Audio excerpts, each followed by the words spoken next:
a couple of quick announcements before this video starts.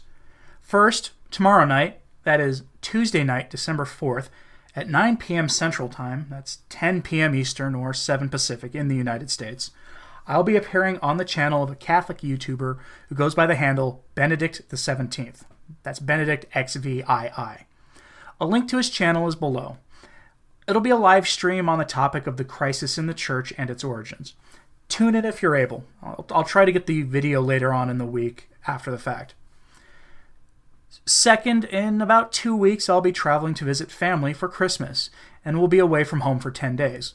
That will slow uploads down quite a bit, as I'll only upload videos that I make between now and then.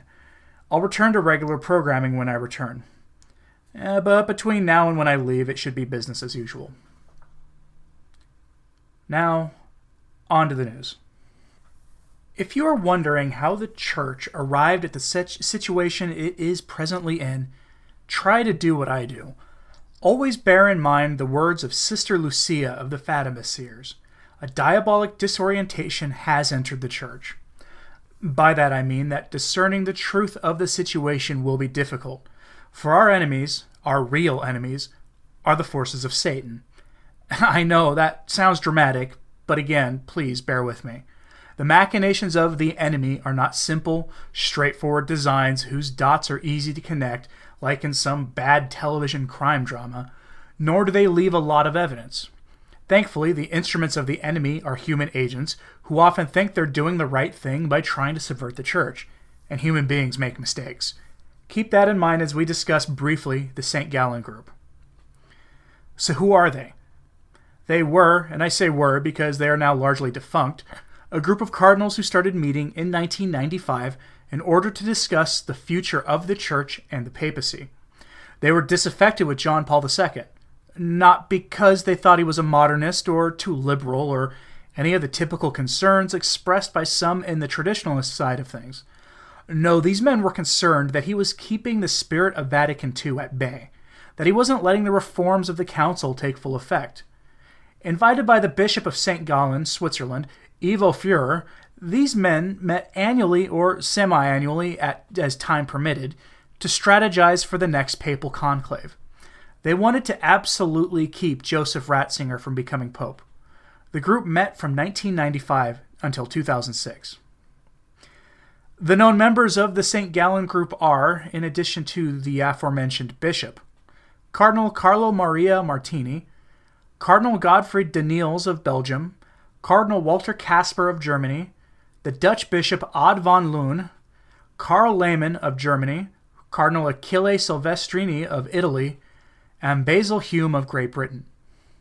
Other frequent meeting attendees included Cardinal Jose Policarpo, British Cardinal Cormac Murphy O'Connor, and Cardinal Lubomir Husar of the Ukraine.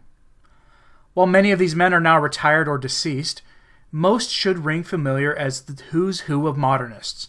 They met annually until 2006, when they failed to defeat Joseph Ratzinger in the papal conclave the previous year, which was described as contentious by observers. Of notice who came in a close second to Cardinal Ratzinger in the 2005 conclave. One Cardinal Jorge Mario Bergoglio of Argentina, who had otherwise been unknown to most of the Vatican insiders until that point. If you recall, after the election of Francis to the papacy in 2013, the new pope appeared on the loggia as per the custom, and behind him stood Cardinal de Niels, who raised red flags for many observers at the time. Later, in 2013, professional Pope Francis fanboy Austin Ivere described Casper, de Niels, Lehmann, and Murphy O'Connor as being instrumental to the election of Francis, as Ivere alleges that they actively lobbied for the election of Francis at the conclave in order to elect a more modern leader for the church. Now, these men vehemently denied this after the fact because they're not stupid. Admitting to lobbying the conclave would invalidate the conclave's outcome, per canon law. It is worth noting here that former Cardinal McCarrick did admit to actively lobbying the conclave to elect Francis. The McCarrick is not a known member of the St. Gallen group, and though he is known to have traveled in the same circles as de Niels. In the following clip, Cardinal McCarrick talks about an influential Italian gentleman who wanted McCarrick to talk him, meaning Bergoglio, up at the conclave. Watch for yourself and draw your own conclusions.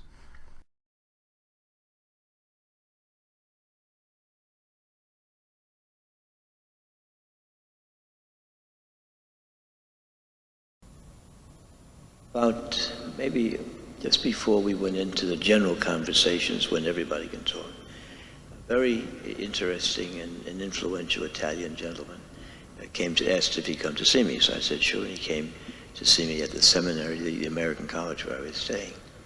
We sat down. This is a very brilliant man, very influential man in Rome, and we talked about a number of things. He had a favor to ask me for back here in the United States.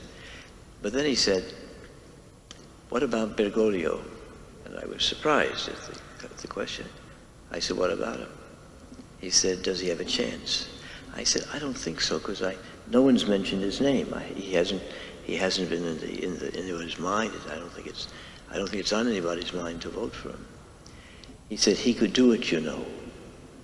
I said, what could he do? He said, he could reform the church. We gave him 5 years, he could put us back on target. He's 76. They said, yeah, 5 years. If you had 5 years, the Lord working through Bergoglio in 5 years could make the church over again. I said, that's an interesting thing. He said, I know you're his friend. I said, I hope I am.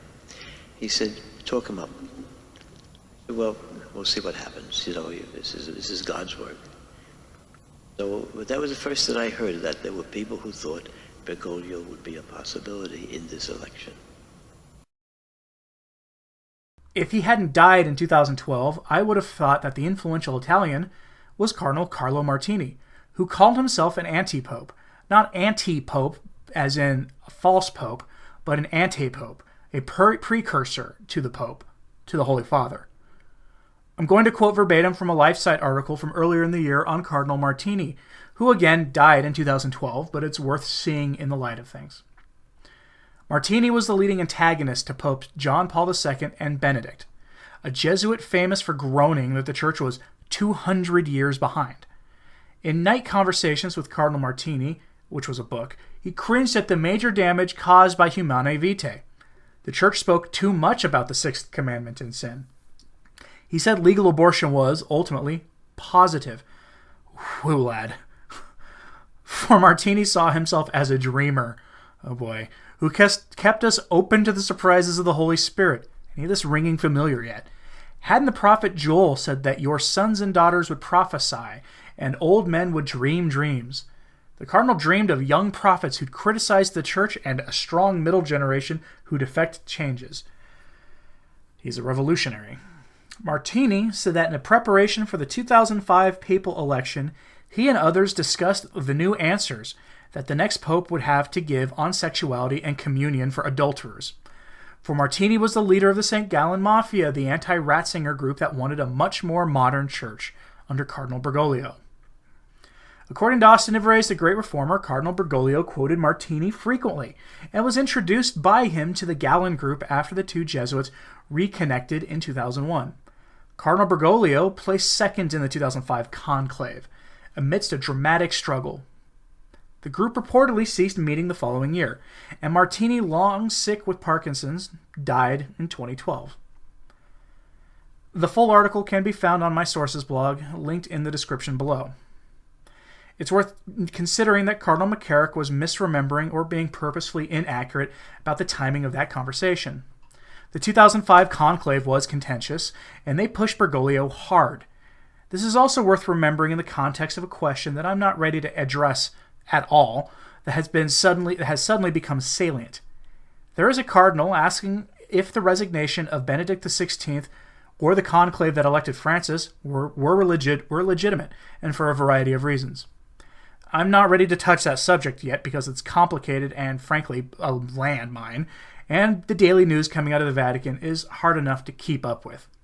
Sufficient for now is this. By their own admission, there was a conspiracy of the worst kind of modernists to elect the current pontiff, with meetings between Bergoglio and the St. Gallen Mafia going back to at least 2001, and with some reports having Bergoglio already been selected by some members of that group as far back as 1996. Think about that for a while as you observe the current phase of the crisis in the church. As always, pray for the exaltation and liberation of the church. If you like videos like this, like and share this video and subscribe and click that notification bell below. You can support my work if you want to through Patreon. A link is found in the description below, along with links to my Twitter, the Sources blog, and the Facebook page for this channel. For Return to Tradition, I'm Anthony Stein. Ave Maria.